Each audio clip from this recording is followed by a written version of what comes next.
Video பார்க்குற எல்லாருக்கும் வணக்கம் நண்பா. இது உங்கள் ரெஸ்லிங் கிங் தமிழ். நான் உங்கள் ரகுமான். ரோமன் ரெயின்ஸ் பற்றின ஒரு மிகப்பெரிய நியூஸ். அது நடந்தால் நல்லா தான் இருக்கும். இதை தவிர்த்து கோல்டுபர்க்கோட ரிட்டர்ன் அஃபிஷியல் ஆயிடுச்சு மக்களே.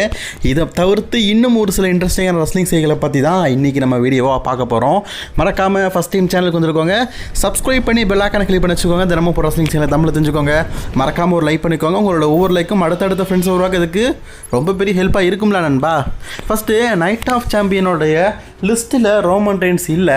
பட் ஆனால் ஒரே ஒரு ஹிண்டிங் தான் இல்லை. ஆக்சுவலி அந்த ஹிண்டிங்கில் இருக்குது யார் அப்படிங்கிறது பல பேருக்கு டவுட்டாக தான் இருக்குது.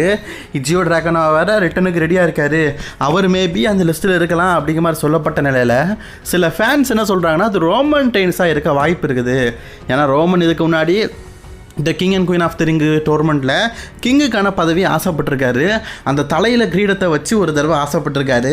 ஸோ அதனால் ரோமன் ரெயின்ஸ் வரதுக்கு வாய்ப்பு இருக்குது. இந்த king and queen of the ரிங்கில் அடுத்த பார்ட்டிசிபேட்டாக ரோமன் ரெயின்ஸ் தான் இருப்பார் அப்படிங்கிற மாதிரி செய்தி கிடச்சிருக்குது. நான் என்ன சொல்கிறேன்னா ரோமன் ரெயின்ஸ் இப்போ king and queen of the ரிங்கில் பங்கேற்று அதில் கிங்குக்கான டோர்னமெண்ட்டில் கிங்கு வின் பண்ணி அவர் ஹெவி வெயிட் சாம்பியனாவோ அல்லது அன்டிஸ்பியூட்டட் சாம்பியனாவோ சம்மர் ஸ்லாமில் மோதுறதுக்கான ஸ்டோரி இல்லை. இப்போதைக்கு ரோமன் ரெயின்ஸ் பழி வாங்கணும்னா செத் ரோலன்ஸ் தான் பழி வாங்கணும். கூடவே இருந்த நம்ம பால் ஹேமனை பழி வாங்கணும். ஸோ அதனால் இப்போதைக்கு அவருக்கான ஸ்டோரி அது இருக்க போகிறது கிடையாது. வேறு ஒருத்தர் தான் king and queen of the ரிங்கில் பங்கேற்க போகிறாங்க. எனக்கு வாயில் king and queen of the ரிங்னே வருது.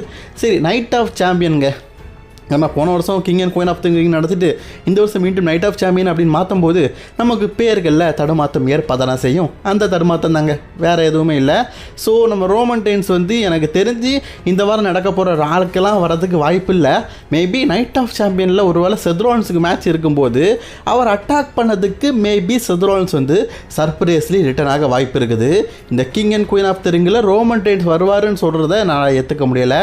அது வேறு ஒரு ஆளாக தான் இருக்க வாய்ப்பு இருக்குது. நான் ஆல்ரெடி சொன்னது தான், இஜியோ டிராகனோவா வரதுக்கு வாய்ப்பு இருக்குது.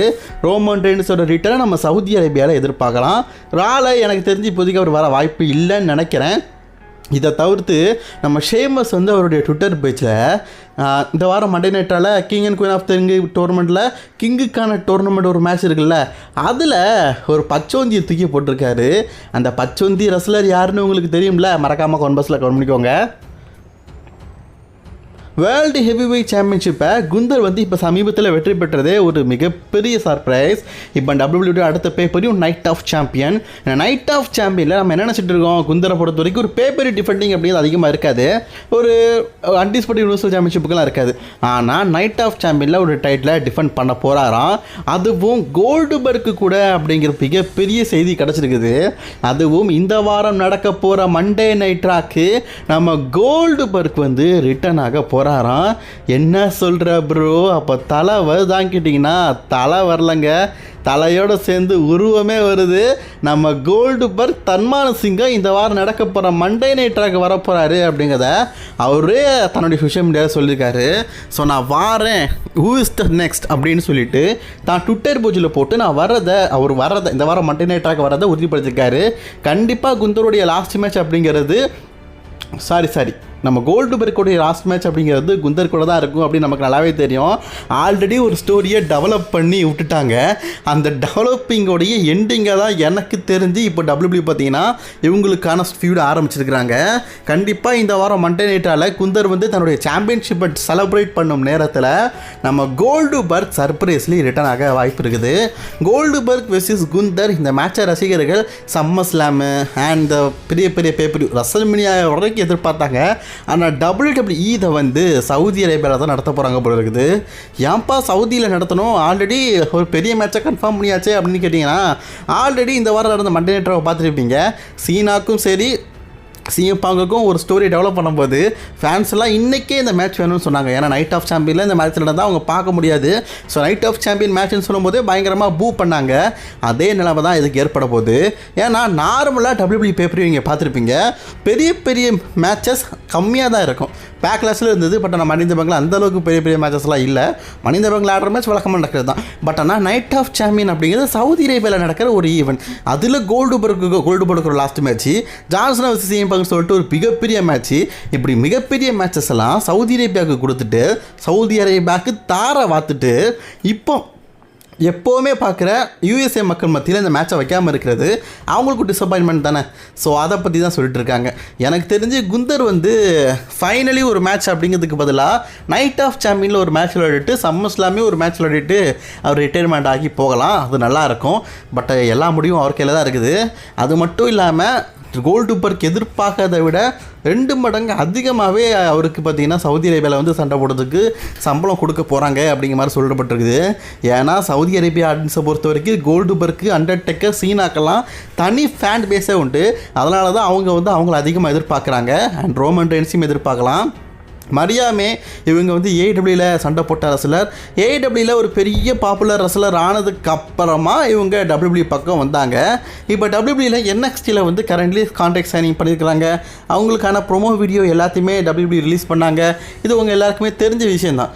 இப்போது இந்த மரியா மேயோடைய பேரை டபிள்யூபிள்யூ மாற்றிருக்கிறாங்க. பிளாக் மோன்ரோய் அப்படிங்கிற ஒரு பேரை தான் இவங்களுக்கு சஜஷன் பண்ணிக்கிறாங்களாம். மோன்ரோய் சாரி வாய் தான் கொஞ்சம் நமக்கு வரமாட்டேங்குது. இப்போ வழக்கமாகவே எனக்கு கொஞ்சம் கஷ்டமான ஆங்கில பேர் அப்படிங்கிறது வாயில் வராது. இதில் பிளாக் அப்படிங்கிறது நமக்கு தெரியும். அந்த மோனோய் அப்படிங்கிற பேர் தான் கொஞ்சம் வரமாட்டேங்குது. போக போக பார்த்தீங்கன்னா ஈஸியாகிடும். ஸோ இந்த நேம் அவங்களுக்கு எப்படி இருக்குது அப்படிங்கிறத மறக்காமல் கமெண்ட் பாக்ஸில் கமெண்ட் பண்ணிக்கோங்க. ஏடபிள்யூலேருந்து வர மேக்ஸிமம் எக்கச்சக்க ரஸ்லர்ஸ் இப்போ சாம்பியனாக இருக்கிறாங்க, சாம்பியனாகவும் ஆகிட்டாங்க. இவங்களும் என்எக்ஸ்டியில் சாம்பியனாக வாங்க அப்படின்னு எதிர்பார்க்கலாம். டிராஃப்ட் ஏன் ப்ரோ நடக்கலை? 2025 எவ்வளோ நாள் ஆயிடுச்சு, இன்னும் டிராஃப்ட் நடக்கலையே அப்படின்னு கேட்டிங்கன்னா டபிள்யூபிள்யூ வந்து அடுத்தடுத்த ஷெட்யூல் பேப்பரில் வந்து ரொம்பவே பிஸியாக இருக்கிறாங்களாம். அதனால் வந்து அவங்களால டிராஃப்ட் நடத்த முடியல. நாமளாக நினச்சோம் சம்மர்ஸ்லாமுக்கு முன்னாடி கண்டிப்பாக டிராஃப்ட் நடத்திருப்பாங்கன்னு.